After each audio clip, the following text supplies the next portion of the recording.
Ndabaramukije ndabahaye bwakeye bakunzi b'ikinyamakuru Agora TV, jewe ni Apollinaire Nkurunziza nkuko musanzwe mumenyereye.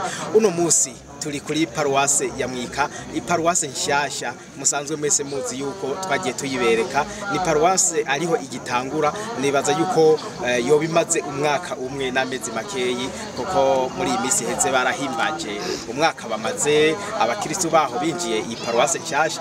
Ariko rero nkuko musanzwe muyizi iyi paruwase yari cyari gisata gikukira paruwase ya Musenyi, ariko uno musi umwungere wa diocese ya Ngozi akaba yarayibakomoreye nk'iparuwase, kubera ko rero bahasengera nk'igisata bari bafise isengero ibayabaye, ntitwovuga ngo iteye isoni, ariko kubera ari ingoro y'Imana, ariko mu by'ukuri ntiyari ishemeye. Uno musi rero abakristo bagiye inama yuko babwirizwa kuyubakira ingoro y'Imana iteye igomwe, ingoro y'Imana imeze neza. None rero ubu mwanya mubona turi hano, turi ku munsi wa gatanu, ni kwigenekerezo ry'indwi kwezi kw'icumi na rimwe 2025. Murumva ni ku munsi wa gatanu, sino ku munsi w'Imana, ariko abakristo bakoraniye hano kubera hari urubanza rukomeye bajemo. Ubwo rubanza rukomeye rero nago surundi nubwo gutanguza umushinge wo kubaka iyi paruwase, kubaka ingoro y'Imana ibereye iparuwase.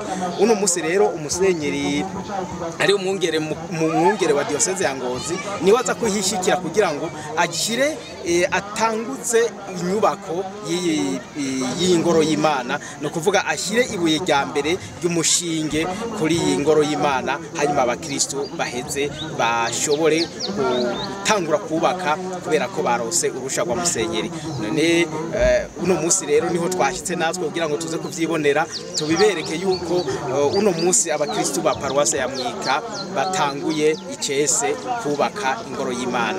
None bakunzi bacu turabasabye ngo muze gukurikirana, muze kubona ingene vyagiye biragenda, aho muza kubona ingene musenyeri ashyiraho ibuye rya mbere, n'ibikorwa biza gukurikira. Nkuko mwabibonye baramaze gutaba ikibanza, baramaze gushyiraho imisingi, ahazoba hari ifondation, byose ubu urabona yuko ari meze neza, kuko n'amabuye yo gushyiraho ariho, ariko icyo tutabona na matafari arahari hirya turayabona, ariko ikiri hano hafi mwese mushobora kumonesha amaso n'amabuye ariyo bazohamba mu kuzimu kugira agire ifondation ariwo umusingi. None turabakengurukiye, mubandanye mukurikirana ibikorwa bya Agora TV. Murakoze.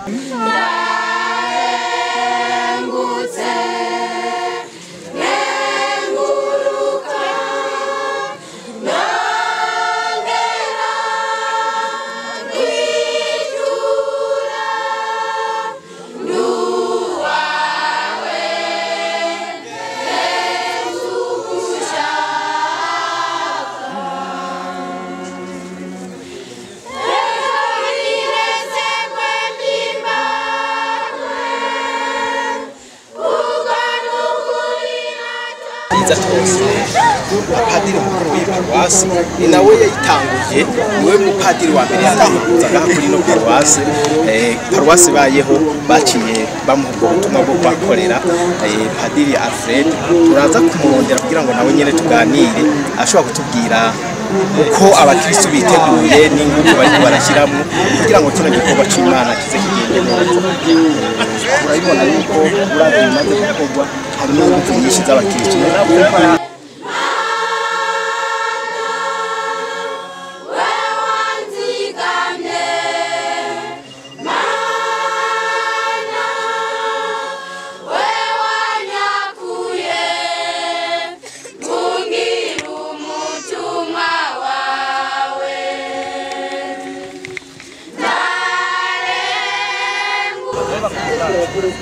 abantu bose bari bamaze igihe batari bashyikana kuri paruwasi ya Mwika canke baheruka kera biraboneka neza ko vuba mu isi ya vuba bazaba bahayobe tuba dufise ingoro y'Imana nini yagutse ingoro y'Imana mu by'ukuri abakristo biyubakiye kandi iteye igomwe kugira ngo ni nakayo kwaba kumbuza kuko hari abantu baba bari mu bihugu vya kure hari abantu baba mu ntara za kure batakumanya kuza hano akarero nakayo keza kugira ngo muze mubone ingene iyi paruwase ya Mwika iriko iratunganywa n'imigambi ifise yo muri kazoza murakoze.